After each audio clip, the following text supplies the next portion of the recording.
साथ तुमची बातमी आमची। शहरातील अवैध धंद्याविरोधात वारंवार कठोर भूमिका घेऊन ते बंद करण्यासाठी प्रयत्न करणाऱ्या पोलीस आयुक्त अमितेश कुमार यांनी अशा अवैध धंद्यांना पाठबळ पुरवणाऱ्यांना एक धडा दिला आहे। यापुढे अशा अवैध धंद्यांना संरक्षण देऊन त्यांच्याकडून हप्ता वसूल करत असाल तर तुमची खैर नाही असे कृतीतून सांगितले। अवैध धंद्याला पाठबळ देऊन त्यांच्याकडून हप्ता घेणाऱ्या काळेपडळ पोलीस ठाण्यातील श्रेणी पोलीस उपनिरीक्षकाला पोलिसांनी उपायुक्त डॉक्टर राजकुमार शिंदे यांनी निलंबित केले। अशा प्रकारे दुसरी कारवाई करून आता तरी सुधारा असा इशारा अशा अवैध धंद्यांना संरक्षण देणाऱ्या पोलिसांना पोलीस आयुक्तांनी इशारा दिला आहे।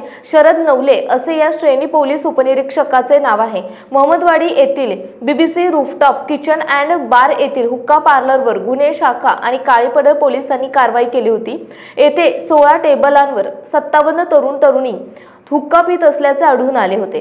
हुक्का पार्लरवरील ही पुण्यामध्ये सर्वात मोठी हुक्का कारवाई होती। या हॉटेलचे मालक पार्थ वाल्लेकर यांनी तुमच्याकडील चौकशीत सांगितले की एप्रिल 2025 मध्ये हॉटेलमध्ये हुक्का विकण्यास सुरुवात केली। त्याबाबत श्रेणी पोलीस उपनिरीक्षक शरद नवले यांच्याशी बोलणे झाले होते। त्याने हुक्का बार सुरू केल्याबद्दल गुडलकचे 30,000 आणि एप्रिल महिन्याचे 30,000 रुपये असे 60,000 रुपये 10 एप्रिल 2025 रोजी रोख स्वीकारले होते।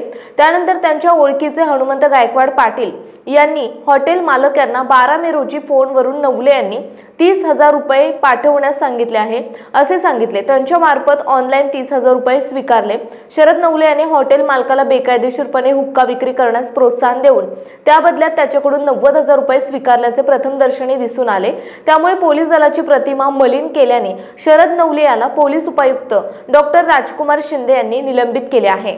आपल्या परिसरातील महत्त्वाच्या बातम्या पाहण्यासाठी जय हिंद टाइम्स चॅनलला YouTube वर सबस्क्राइब करा आणि बेल आयकॉन प्रेस करा।